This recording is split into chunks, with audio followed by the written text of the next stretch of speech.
Thursday, so let's taste test some Subway. Today I have some Toasties. I haven't had these in so long, but I remember them being really, really good. I have not one, but two sandwiches that I've never tried before. This one is a meatball marinara. I know this one is a fan favorite, but I honestly have just never tried it because I don't really see the appeal, but maybe I will be changed with this one. And this one is a seafood lobster mixture. I'm honestly not sure how to feel about that because I don't really trust Subway to be serving another lobster, and what is seafood, it doesn't really specify. But we'll try both of these today and see if they actually taste good or not. And of course, we're gonna go to Subway and not get their cookies. I got a double chocolate one, and then I believe they're like cheesecake raspberry one. I don't exactly know the name, but something along those lines. I'm starving, so let's get straight into this. Up first, we have the Toasties. Looking at them a bit more, they're kind of like hash browns. It looks like potato pieces that are put together and then deep fried, so pretty much hash browns. I always imagine these to be crispier than they turn out being. I don't know if it's because they sat in here for a little bit, or if they're just meant to be like a little bit on the less crispy side, almost soggy side, I would say. Or maybe it's the sauce that's making them a little bit soggy. Who knows? I topped mine with ketchup and garlic sauce, so let's give it a go.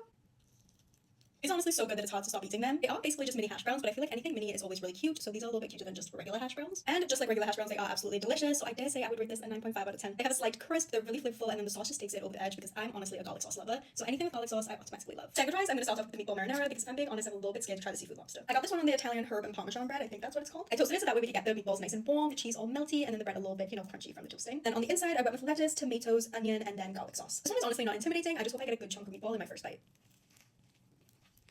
I definitely got a good chunk of that meatball in my first two bites, but I feel like this one is a little bit underwhelming. Because it's called meatball marinara, I was really expecting it to be a lot more saucy with the tomato sauce and have that really, like tangy tomatoey taste to it. But honestly, I don't taste tomato sauce at all, and the meatballs are okay, but they're not very flavorful. The texture is really good though, I will give them that. I'm gonna go in for one more bite just to see if I get more of that sauce, but honestly, I'm a little bit disappointed. I had high hopes.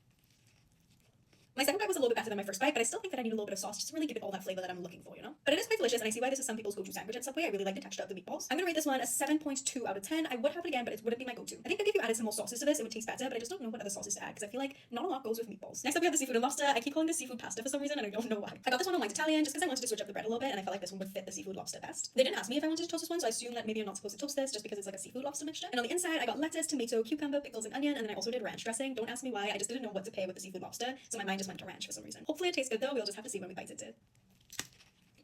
I took a couple bites out of this one because I couldn't probably gauge how I was feeling after just two bites of it. I think the seafood is actually imitation crab and I guess imitation lobster. I don't really taste lobster, but I definitely taste imitation crab, and I personally do like the taste of imitation crab. The meat itself is really, really soft and very flavorful actually. Only thing missing is probably like a hit of like lemon juice just to give it that acid that it needs to really brighten the flavors. But the ranch surprisingly works really well with this, so I guess the ranch was a good call. I'm gonna rate this one an 8.9 out of 10 because it really exceeded my expectations. I thought I was not gonna like this at all, but it's really delicious and I can see myself ordering it again. And last but not least, we have the famous Subway cookies. Like I said before, I have double chocolate and I think this one is a raspberry cheesecake, but I'll put the name down below when I search it up after this. I'm just gonna go straight into these and go with the double chocolate because I am honestly a chocolate lover. And I'm going to take a bite of this one and review and rate them both afterwards. Subway is known for their good cookies, and these ones don't disappoint. I've always been a white chocolate macadamia girly, and I've never strayed from them, but I'm happy that I did today. Honestly, both of these are delicious, but I prefer the chocolate one because I'm more of a chocolate lover. But if you're someone who likes a really like tangy, fresh tasting cookie, this one is a really good option. I would rate this cookie a 8.9 out of 10. I think if it was warmed up, it would be even better, but it is really, really delicious. And I'm going to rate this one a 7.5 out of 10. It is really good, and I like that they're experimenting a bit more with like different cookie flavors. But I'm a classic cookie girl. I like my chocolate, I like my sugar cookies, I like my oatmeal raisin, so this is more my style. And that is all for today. Thank you guys for watching, and I'll see you next Thursday.